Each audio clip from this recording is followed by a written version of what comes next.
Hola, muy buenas tardes. Me da muchísimo gusto estar aquí en la Feria del Libro del Zócalo, esta vez en modalidad virtual. Justo antes de entrar estábamos conversando de lo que extrañamos, la plancha del Zócalo, pero me alegra mucho poder estar aquí justo para además presentar uno de nuestros libros, nuestras novedades de la colección popular del Fondo de Cultura Económica. Yo soy la directora de esa colección y me da mucho gusto estar aquí con Luis Rufato, conectados desde Brasil. Esa también es una posibilidad que nos da la modalidad virtual de que no tengamos fronteras y barreras. Y además le estoy presentando la edición en español de su libro porque todavía no le llegan sus ejemplares. Llegaron los libros impresos directo para conversar con él, para hablar del libro y para presentárselo a las lectoras y lectores, ¿no? Contarles un poco de nuestra colección popular del Fondo de Cultura Económica, que es una colección, pues, que tiene muchos años en el fondo, es una colección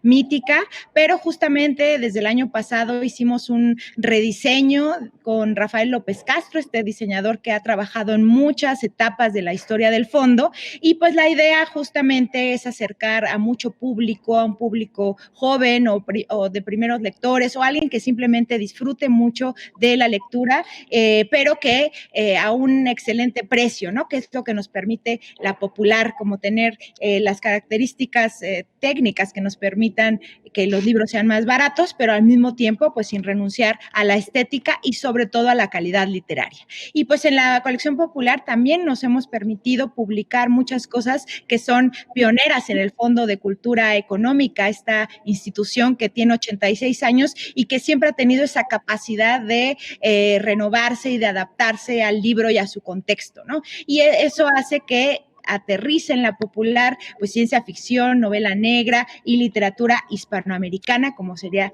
nuestro caso de nuestro escritor brasileño. La alegría es una traducción de Paula. Es una traductora pues con muchísimo reconocimiento, es buenísima, ha ganado un premio de traducción recientemente muy importante y pues ella y el autor tienen además mucha conexión y eso se nota en esta prosa, ¿no? Que es una prosa además muy potente. Luis Rufato pues nació en Brasil, ¿no? Vive ahí, aunque nos estaba contando que viaja mucho. Su obra pues es muy reconocida, ha tenido varios premios como el Germán Gess o el Machado de Asís, entre muchísimos otros, algunos con nombres en portugués que no voy a hacer, no voy a intentar pronunciar.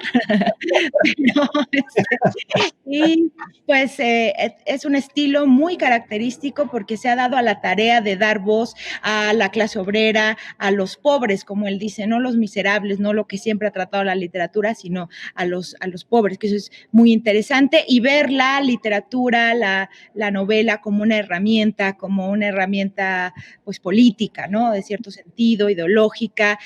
Al autor le interesa mucho la memoria, ¿no? La recuperación de la memoria, la voz de los desprotegidos y la alegría, pues es un viaje, o sea, ahora sí que lo voy a decir tal cual, es un viaje porque es un viaje al interior, es un viaje onírico, donde el personaje principal, el que conocemos su nombre prácticamente hasta el final, pues va recorriendo muchas cosas y se va encontrando con la conducta humana, con la maldad, con su propio pasado, ¿no? Entonces, realmente es un libro que tiene pocas páginas, pero que realmente su contenido es muy intenso, ¿no? Leer este libro, yo lo he leído más de una vez y creo que cada vez que lo leo encuentro algo distinto, ¿no?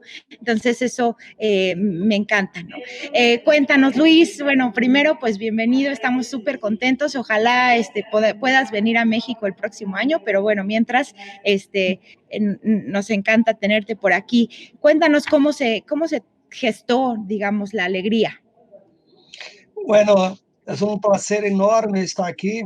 En estas circunstancias, yo gostaria de estar personalmente, ¿no? Como já estuve várias vezes em México, na Ciudad de México, Guadalajara, pero, enfim, esta é nossa realidade hoje, ¿no? E antes de falar sobre o livro, eu queria dizer que como é um honor para mí estar publicado en Fondo de Cultura Económica. Y es un honor, ¿por qué? Porque el fondo es, como dijiste antes, es una editora mítica, y es verdad. Yo recuerdo que cuando yo era estudiante en universidad, final de la dictadura militar de Brasil, ¿no? Nosotros só teníamos contacto con una literatura de calidad y una literatura de izquierda por medio de los libros de Fondo de Cultura Económica. Entonces, es casi un sueño para mí publicar un libro en la Fundo Editorial de Fondo de Cultura Económica. Este libro, en verdad, fue publicado en una colección de cuentos en Brasil que se llama La Ciudad Duerme, y es el último texto de este libro.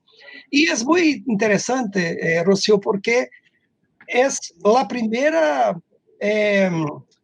vez que yo trafego, primera vez que escribo sobre algo que poderíamos, sei lá, llamar de realismo mágico o realismo fantástico. Es un texto que es muy diferente de los otros textos, de mis otros textos, que en general son textos más realistas, ¿no?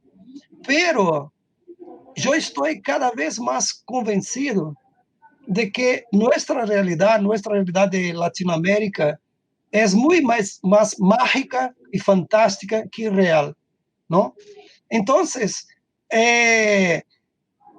escrever un libro o una novela, una pequeña novela, con esta idea de huir del realismo más brutal para algo onírico, fue una experiencia tan profunda para mí que yo tengo absoluta certeza que yo voy volver a este camino nuevamente. Eso ahora volveré a preguntarte eso en algún momento, pero justamente ahora que lo dices, es esto que tú sientes, ¿no? Que hiciste al escribir, también lo siente el lector, ¿no? Esta conexión con lo mágico, pero también con lo terrible, o sea, no es un mágico como tal, ¿no? Pero yo quería que empezáramos también con una parte de conexión con la literatura mexicana. ¿Crees que aquí en este libro podemos encontrar, en este relato, lazos que tengan que ver con la literatura de América Latina o la mexicana? Certamente, con absoluta certeza. Yo soy un lector apasionado por Juan Rulfo. Yo tuve a oportunidad de conocer la casa que él vivió, ¿no? Y yo tengo una verdadera admiración por la pequeña pero inmensa obra de Rulfo. Cuando uno lee los cuentos de El Llano de Llamas o la novela Pedro Páramo, son dos momentos, yo creo, más, todas las personas creen, los momentos más importantes de la literatura, no latinoamericana, de la literatura mundial, ¿no? Y entonces hay claramente un intento de diálogo con la obra de Rulfo, claramente esto. A mí me gusta muy, es una cosa muy interesante porque hubo un momento que algunos escritores empezaron a combater la literatura de Rulfo, la literatura de Scorza, un peruano que a mí me encanta muchísimo No, también, muchísimo. Buenísimo. por cuenta de ser una literatura que se cambió, una literatura muy fuerte y que casi sufocaba las otras posibilidades. Pero eso no es verdad, eso no es verdad. toda literatura es una continuidad. Nosotros tenemos casi una misión de continuar los experimentos de los escritores que estuvieron antes de nosotros, ¿no? Entonces, a mí me encanta la idea de dialogar con Rulfo, dialogar con Scorza, dialogar con otros escritores de la literatura americana, con García Márquez también, otros escritores de la literatura latinoamericana que caminaron por ese camino. Y es muy bueno que ya hay un camino, entonces tú tienes solamente que caminar en ese camino. Claro, están los apocalípticos y los integrados, ¿no? Como dice Eco, o sea, tenemos que, la literatura es una línea continua, una línea de diálogo y a veces de rupturas, pero nunca del todo, ¿no? No. Yo quisiera contarles un poco a los lectores este inicio, ¿no? De cómo el personaje de la alegría va tomando digamos, un camino que refleja un paisaje que siempre tienes la sensación del duermevela, por así decirlo, de estar como en ese paisaje que se va mezclando algo casi de sueño con una realidad, este paisaje que de pronto es del valle, donde el personaje está desierto, ¿no? Va caminando, encuentra un pueblo fantasmal, ¿no? Y entonces lo primero que hace es meterse a una casa que nadie le abre, se mete y de pronto pues ahí se limpia, se roba una camisa, ¿no? Sale, lo persiguen los perros, o sea, hay como un inicio, un caminito y de pronto se encuentra con esa casona donde está la familia Paranos, ¿es correcto? Paranos de Almeida. Pregunto por si. Y bueno, está esa familia que es fascinante porque además hay dos caras de la historia, ¿no? Empiezan ahí, es una familia prácticamente de mujeres, está Águeda, está la anciana, ¿no? Que está, la enanita, perdón, que está cocinando, está Agnes, ¿no? Y entonces el personaje se encuentra con esa historia, ¿no? Pero esta familia es tan, no sé, es como... tiene tantas historias en esta brevedad que me gustaría saber si has pensado en ampliar esa historia más allá de la alegría, o sea, si podremos saber más de los páranos, el chisme familiar. Bueno, es muy interesante porque yo creo que es la primera vez que yo hablo al respecto de esto. Esta historia, yo creo que 99% de mis noches yo no me acuerdo de los sueños. Nunca, casi nunca. Yo duermo y cuando yo despierto, los sueños sí esfuman. Pero esta historia fue toda ella un sueño. Y es increíble porque nunca me aconteció antes, ocurrió antes y ni después. Cuando yo me desperté, toda la historia estaba casi completa. Y fue una experiencia muy, muy rara, ¿no? Porque nunca me ocurrió esto antes. Y es un sueño y la historia es un sueño. Pero es muy interesante porque todos los pasos, todos los personajes que hay en la historia son, de una cierta manera, son casi prototipos, ¿no? Son casi, que son cosas que ellos representan una idea, casi esto, ¿no? Y después de esto que yo empecé a conocerlos mejor. Solo después que yo escribí la novela es que yo comprendí un poco más de cada uno de ellos. Y no sé, yo creo que es una posibilidad, sí, Rocío, yo voy a me acordar de esto cuando yo fui a escribir. Es una posibilidad, sí, de volver a la historia, volver a los personajes, ¿no? Y también hay una posibilidad de tener otros desdobramientos de esta historia, ¿no? Ahora, o que me encanta de realismo, que se llame mágico, que se llame fantástico, es exactamente este medio del camino que no es una cosa palpable y no es una cosa también completamente fuera de nuestros días.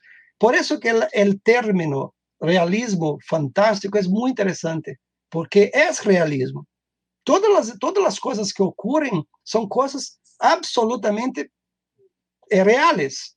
No hay vuelos, nenhuma persona vuela, nenhuma persona hay uma metamorfose de ninguém, nenhuma pessoa, todas são reais, pero nada que se está passando é real. Isso é muito interessante, é o que me encanta em realismo dito fantástico ou mágico. Eu não sei qual é o melhor adjetivo para explicar o realismo. Claro, es que aquí la teoría, bueno, para hablar de la literatura, por ejemplo, de García Márquez, se usa el término, ¿no? Realismo mágico, ¿no? Que en algún momento viene más bien de la historia del arte y que de alguna manera se mezcla con el concepto de Carpentier, que a mí me parece uno de los más aproximados, que es lo real maravilloso, ¿no? Sí. Esta idea de que en América Latina, ¿no? Nosotros no nos sorprendemos de cosas que desde otro punto de vista serían como sorprendentes y extrañísimas, ¿no? Sí. Pero a mí lo que me gusta mucho del universo que tú creas es que, bueno, a mí me gusta más ese tipo de libros, que lo mágico está ahí, está lo onírico, pero se va enfrentando el personaje a lo terrible, o sea, lo que va pasando es terrible, no es mágico en el sentido de, sí, como de algo que se sale de la realidad y lo disfruta como si va volando por ahí, ¿no? O sea, en realidad se va encontrando con cosas horribles. Y ahora que les contaba justo que el personaje se roba la camisa, ¿no? Y después lo atrapa a la policía y lo meten a la cárcel. Y en la cárcel hay una serie de personajes que me llaman mucho la atención. Me gustaría que les contaras un poco a las lectoras y lectores sobre esos personajes, que parecen secundarios, pero que tienen mucha fuerza, digamos, o están muy dibujados, o sea, tienen algo especial cada uno de ellos. Sí, este universo de la prisión, ¿no? Representan varios tipos, ¿no? Que son muy singulares en sus vidas, ¿no? Y no sé, hay casi una descubierta de protagonista en cada uno de ellos, ¿no? En cada uno de ellos está un poco también ubicado la idea o la vida de protagonista, ¿no? Entonces, yo creo que hay ¿cómo diría? Hay un encuentro de possibilidades. Eu creio que é isto, o encontro de possibilidades narrativas em cada um desses personagens que estão em La Prisión. E eu estava um dia pensando, por exemplo, o que significa, qual é o significado, não, de ter uma pessoa muito gorda, quase imóvel, dentro de uma cárcel muito pequena, e que todos eles não são buenos e não são malos em si, mas todos eles têm características de coisas buenas e de coisas malas, que são, em verdade, todos nós, eu sou assim, talvez tu não, que tu é uma pessoa buena. No. Todas as pessoas têm este lado um pouco sombrio, não? Um pouco que não sabes muito bem quem é. Então, em um lugar que poderia pensar que todas as pessoas são malas ou que têm um caráter já estão encarcerados, portanto, são pessoas malas, e que, não sei, será que, por exemplo, quando la policía se coloca mejor en la sociedad que las personas que están en la prisión, o al revés. O sea, es es una, es un camino que el personaje toma casi de una vía sacra. A mí me gusta mucho la idea da religiosidad. Es muy difícil para nosotros. Religiosidad. Religiosidad, Exacto. perfecto. Porque la religiosidad es una cosa que molda la característica de los latinoamericanos, ¿no?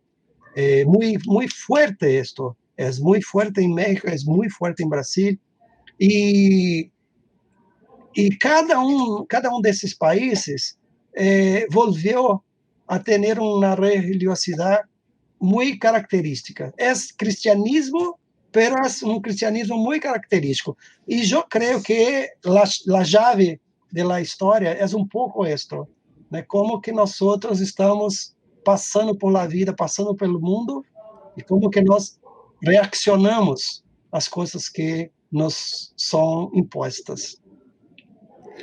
Claro, y justo esta, claro, la religiosidad está en muchas partes, ¿no? Porque no necesariamente, o sea, también está en unas ciertas prácticas, en unas conductas humanas, ¿no? Está, por ejemplo, en el personaje del cura, del hombre este que, ¿no? Tiene un lado muy terrible, ¿no?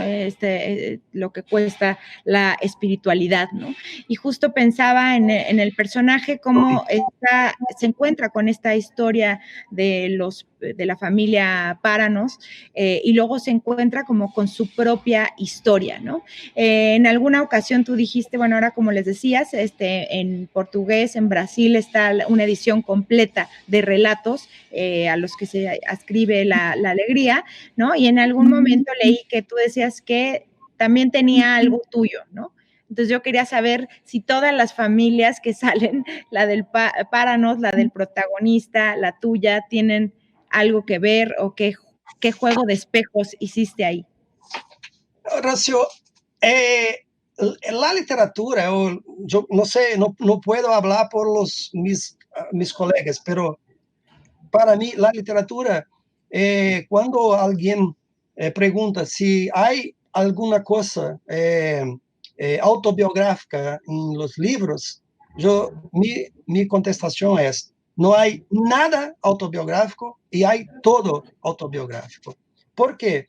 Porque yo soy, mi cuerpo es el repositorio de las historias. Sou eu que escrevo as histórias. E, por lo tanto, mesmo que todas as histórias que eu vou coletando por el mundo e eu vou traindo para mim, pero não são por lo tanto, não são minhas histórias, pero quando eu vou lá escrevê-las, elas já são mi sangre, já são mi cuerpo, já são mis manos, são mis ojos, mi oído.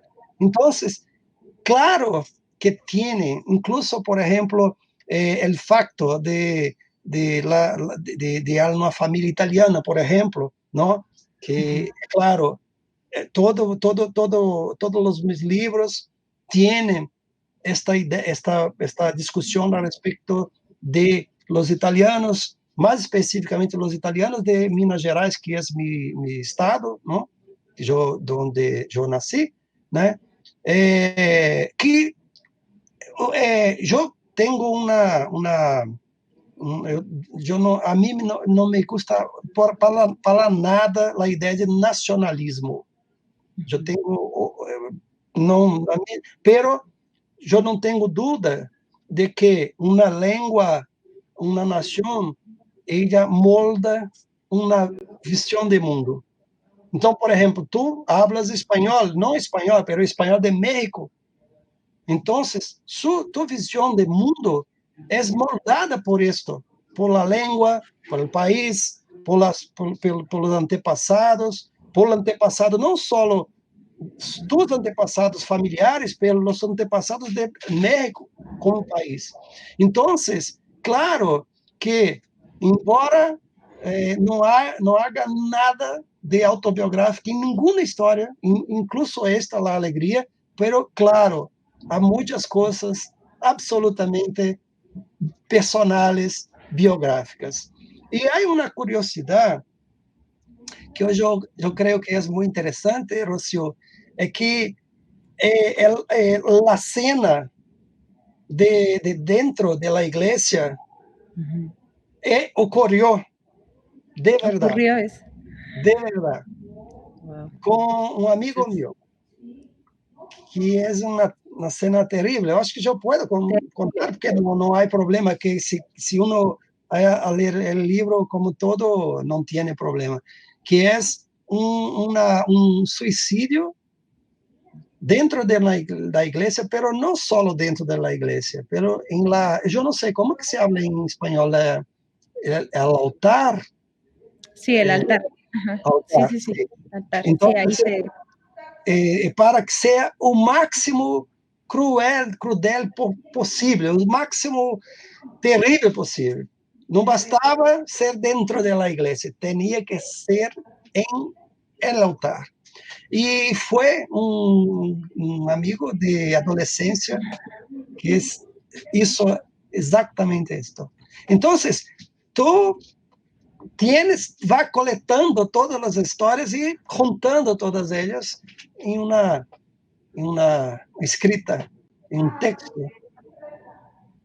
Eso, o sea, ahora sí que pues contaste una de las cosas más terribles que suceden en el libro, pero es toda la historia. Como dices, esto no les spoilea nada, o sea, Sí.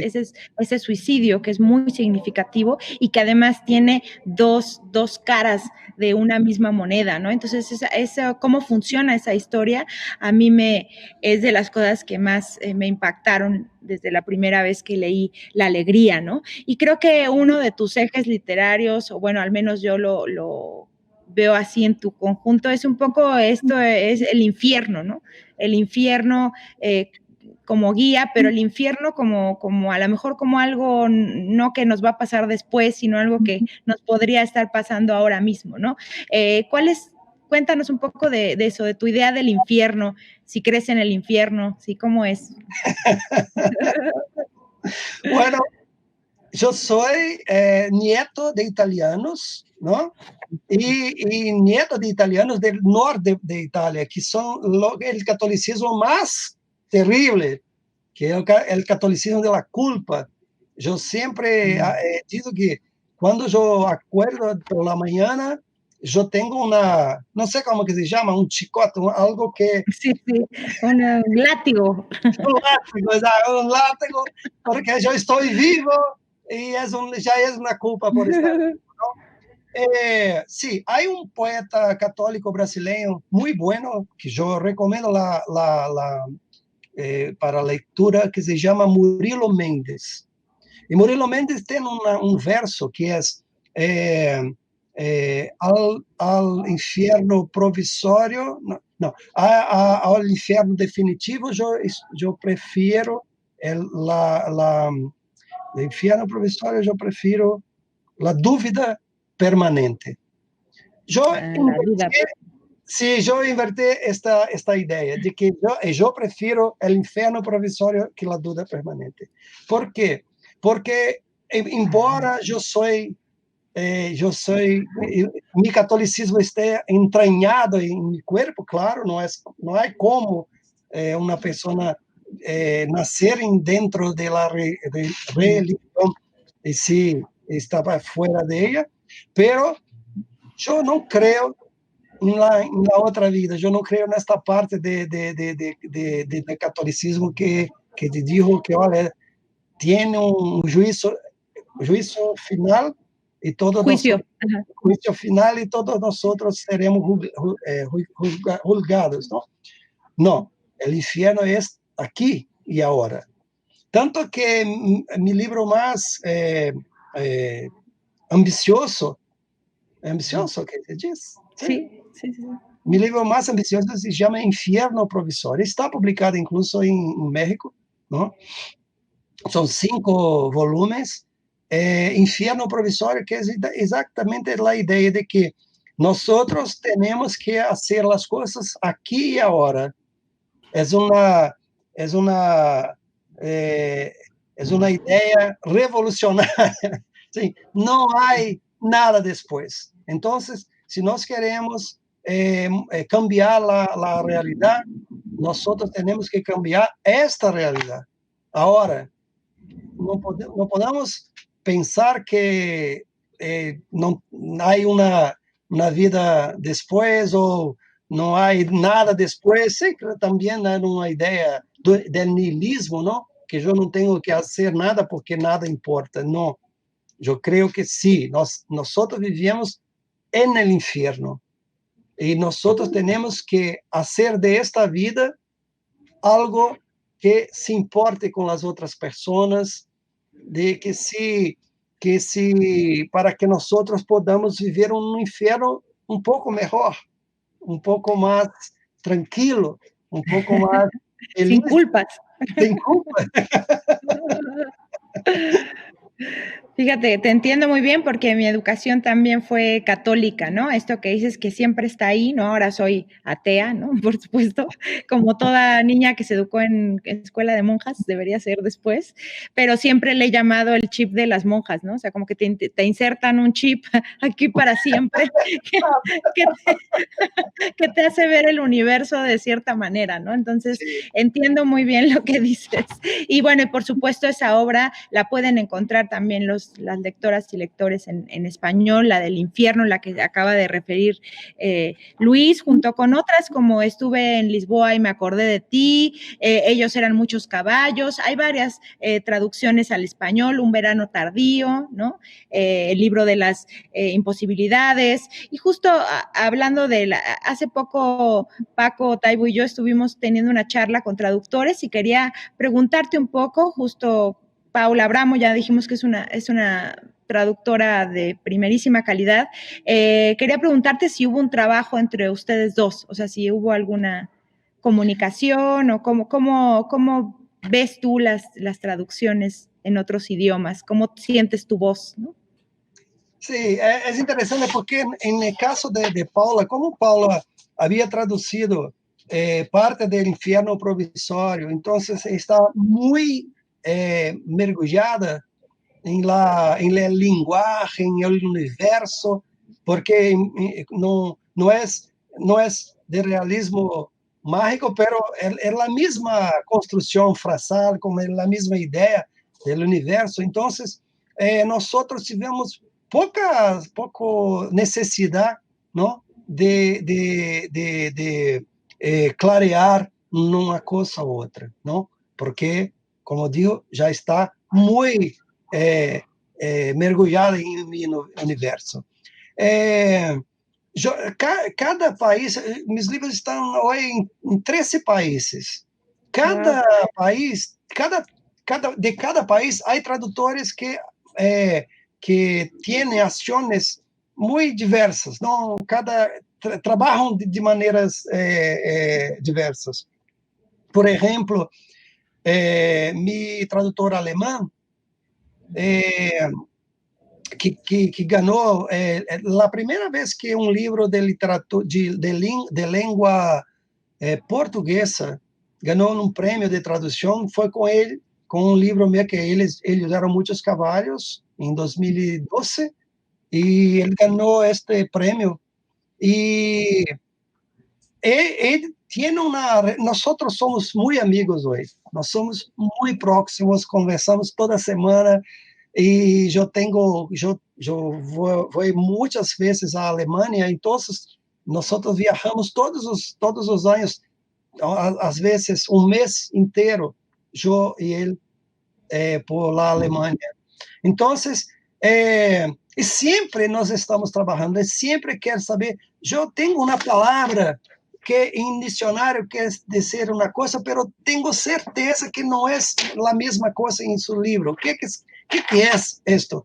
Incluso ele já se moveu a Brasil para ir até Cataguases, minha cidade, para conhecer melhor o universo da cidade. Wow.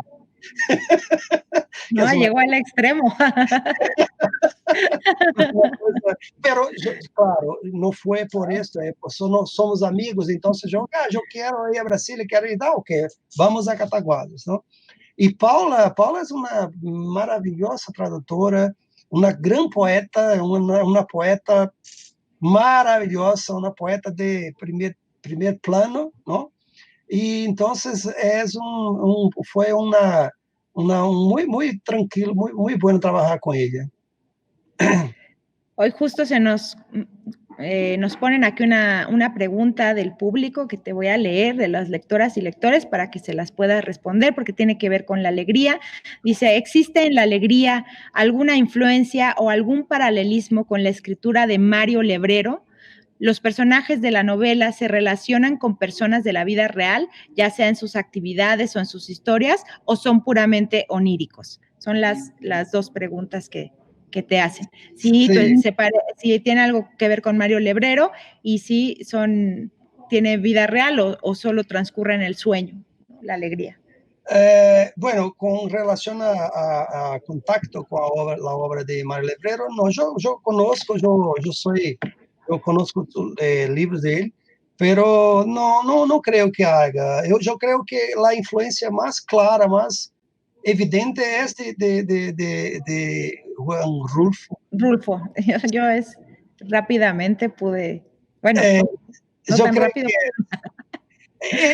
Porque cuando yo creo que yo leí Rulfo la primera vez, yo creo que yo tenía 18 años, más o menos, una edición de dos libros en una edición en portugués, ¿no? La primera vez que yo lo leí. Y aquilo me causó un espanto muy grande, porque era muy diferente de todo que yo teria lido, porque, por ejemplo, claro, hay un camino común, pero no hay nada, por ejemplo, mi punto de vista, con la obra de García Márquez. De García Márquez, para mí, trabaja con una otra idea de realismo mágico, real maravilloso, o, por ejemplo, también con Scorza, que a mí me encanta Scorza, pero también no tiene nada con García Márquez, pero también nada con Rulfo. Entonces, es como si fuese una estrada con varias pistas. ¿Hace senso esto? Sí, sentido. Sentido, sí. Una estrada con muchas pistas. Todas llevan para lo mismo lugar, pero cada uno tiene la velocidad, cada uno tiene un tipo de carro que trafega en aquella estrada, ¿no? Y con relación a la segunda parte de la pregunta, esto es algo que a mí me interesa muchísimo, porque cuando alguien pregunta si los personajes son reales o no son reales, yo pregunto de vuelta, ¿qué es real? ¿Qué no es real? ¿No? Entonces, la idea es muy simple, muy sencilla, que es, si tomas una persona que tiene 3 o 4 hermanos y hace una entrevista con cada uno de ellos separadamente sobre los padres y la madre, sobre el padre y la madre de ellos, cada uno tiene una idea del padre y de la madre completamente diferente, pero son el mismo padre y la misma madre, pero cada uno de los hijos tiene una afición completamente, o sea, ¿es irreal? ¿Es real? No, es real. Entonces, la respuesta para esta pregunta es, todos son reales y todos son oníricos, porque todo es real y todo es onírico. Claro, y a eso yo les agregaría a los lectores y lectoras que sí les pasan cosas que no necesariamente, o sea, que aunque el universo está construido en lo onírico, creo que también les pasan muchas cosas que están ahí en la conducta humana, ¿no? Si en ese sentido podemos ver la realidad, esas cosas sí les pasan, ¿no? A los Sí. personajes. Te preguntan también, exactamente, te preguntan cuál es tu cuento favorito de Rulfo.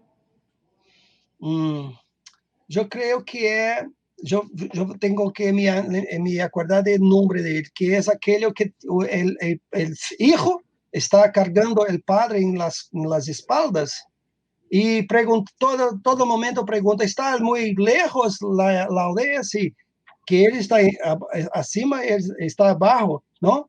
¿Cómo que se llama? ¿Cómo se llama? Ahorita se me... Yo no me acuerdo el nombre de este cuento, pero este cuento, que es terrible, porque es una ansiedad por llegar a algún lugar, tú no sabes muy bien o qué es esto, o que buscan, lo que están procurando, pero entonces hay una agonía en este cuento que es increíble, es mi cuento favorito. Y cuando yo fui a, a Guadalajara una vez, yo tuve la oportunidad de conocer una ciudad, porque en Guadalajara tiene aquellas posibilidades de viajar a una ciudad para hablar también con los estudiantes. Y yo fui en la dirección de Colima. Entonces, yo conocí un poco el paisaje Rulfiano, ¿no? real de lo onírico, Rulfo. De lo real, de a ver. Ahí entendiste lo real maravilloso, o el realismo mágico. Es muy interesante porque el paisaje existe y es muy concreta, es muy palpable, ¿no? Pero no es. Es muy interesante esto. Oye, cuéntanos un poco de tu idea de la literatura, de la estética, de esta idea de dar voz, esta idea también de que la literatura, la novela pueden ser herramientas políticas, ¿no? O sea, igual no podemos cambiar el mundo, pero sí unas cuantas conciencias. Cuenta un poco esta idea que tienes que corresponde a una estética de alguna manera tuya y a una ideología. Rocío, esta es una cosa que es muy clara para mí porque es una experiencia personal, ¿no? Cuando yo vivía en mi ciudad, Cataguases, mi familia muy pobre. Mi madre era analfabeta y mi padre era semi-analfabeto. Era una lavandería de ropas. Ajá, Lavandería de ropas. lavandera de ropa, sí.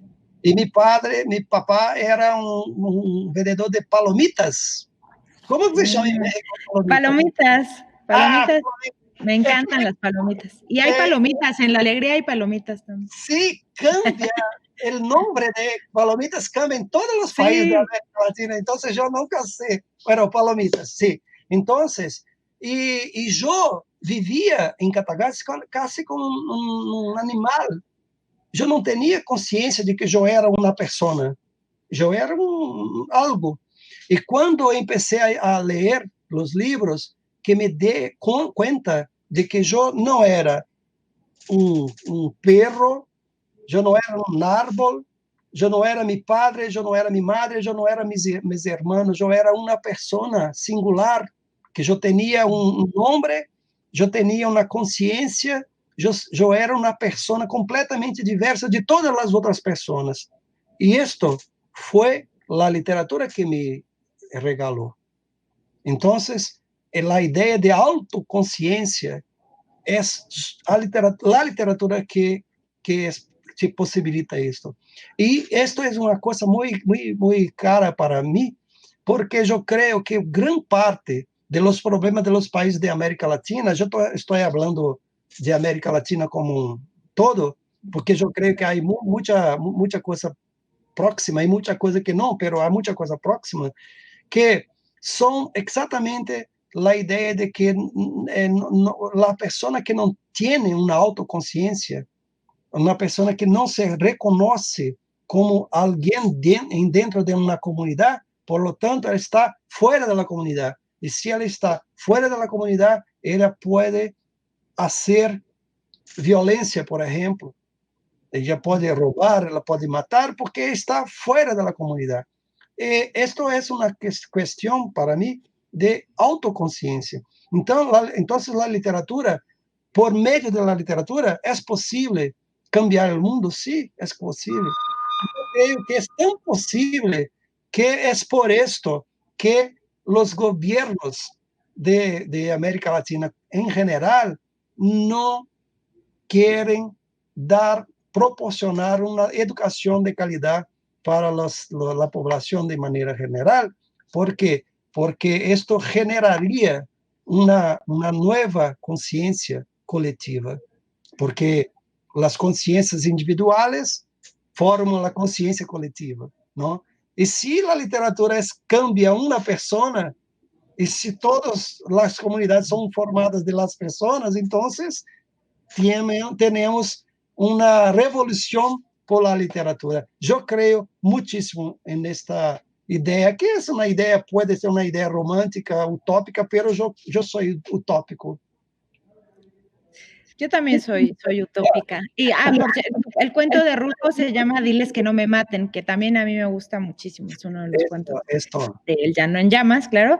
Y sí, es verdad que a mí también la literatura me ha enseñado muchas cosas, ¿no? Yo a veces pienso que si pudiera cambiar el programa educativo, en lugar de enseñar la materia, como aquí se enseña español, ¿no? Que enseñas oraciones, yo lo único que haría es darle textos a los niños y que después hablaran de esos textos. Creo que o sea, hablar de eso, de lo que lees, es una de las herramientas más importantes para lo mental, o sea, y lo que leas y lo expreses, ¿no? Y luego si puedes escribirlo, creo que serían las mejores herramientas que les podríamos dar a los niños, ¿no? Te preguntan por ahí, ¿la presencia de los animales en la historia obedece a cuestiones simbólicas o son meros personajes incidentales? Esto es una pregunta también muy interesante. Las preguntas hoy son muy interesantes. Ah. También es lo mismo, porque la literatura, yo creo que la literatura tiene siempre muchas llaves. No tiene la literatura de entretenimiento tiene una llave. Y todos los lectores tienen la misma llave y tiene que tener, porque si no, no es literatura de entretenimiento, ¿no? Pero la literatura que no es de entretenimiento tiene muchas llaves. Algunas, yo que escribo la historia, conozco, pero otras no conozco. Entonces, muchas llaves el lector conoce y yo no conozco. Entonces, la respuesta para esta pregunta también es sí y no. Los animales que están en las páginas de los libros son reales, sí, son reales, pero son simbólicos y metafóricos también, sí, son simbólicos y metafóricos también. La aprehensión de esto está en las manos de los lectores. Los lectores que definen, yo siempre pienso que el lector nunca lee el libro que el escritor escribe. El lector lee el libro que él desea leer. Es por esto que las lecturas de los lectores son mucho mejores do que las interpretaciones del autor. Del autor. Sí, yo cada vez que empiezo un libro lo considero como un universo, ¿no? Y dentro de ese universo pueden pasar muchas cosas. En ese momento los animales van a ser reales, el sueño y la realidad se pueden mezclar. Dentro de este universo, ¿no? Es lo que sucede, ¿no? Ya estamos llegando hacia el final y me gustaría que nos contaras en qué andas ahorita, Luis, qué estás escribiendo, cuéntanos un poco. Bueno, yo estoy a 7 meses en isolamento total. Yo tengo total isolamento, yo no tengo contacto con el mundo. No tienes vida social. No, el escritor ya no tiene vida social, pero ahora entonces es peor, es peor. Pero yo estoy escribiendo desde noviembre de año pasado una nueva novela, mi más reciente novela, que se llama El verano tardío, ¿no? salió en 2019 y yo estoy entonces ahora trabajando una novela que es una novela que se divide en 4 partes, que empieza en el final de ella y va para el inicio, que es la idea de que nosotros en Brasil naufragamos definitivamente. Nosotros en Brasil não estamos em uma, eu já não sei como que se chama, uma calle sem salida. Callejón sin salida, ¿no? Callejón sin salida.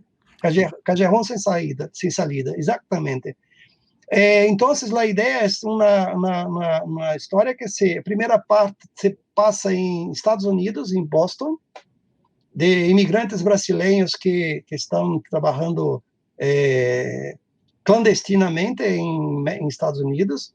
La segunda parte son los padres de esta persona que vive en São Paulo.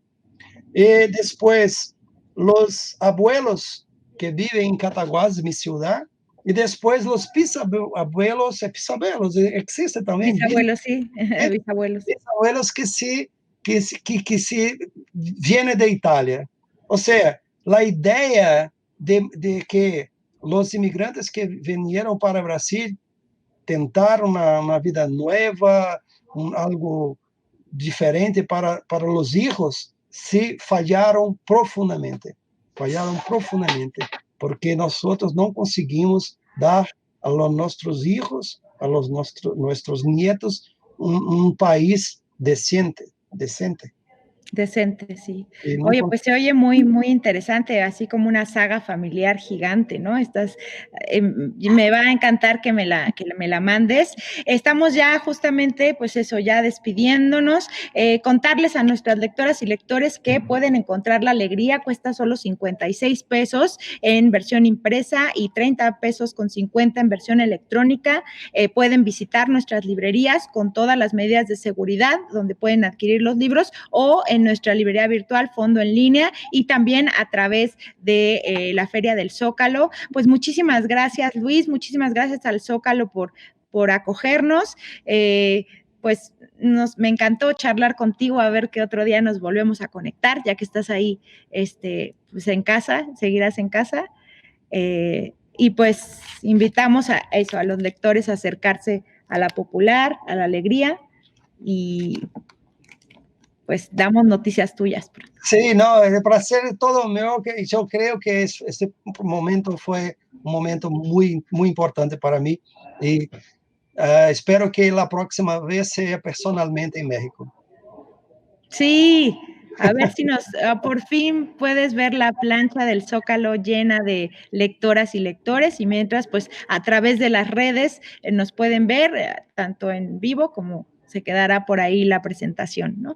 Y lo mismo, por ahí puse una entrevista que te hice un día para Desde el Fondo, y a ver qué más se nos ocurre. Realmente vale la pena que lean este libro, se van a fascinar con la voz de Luis Rufato.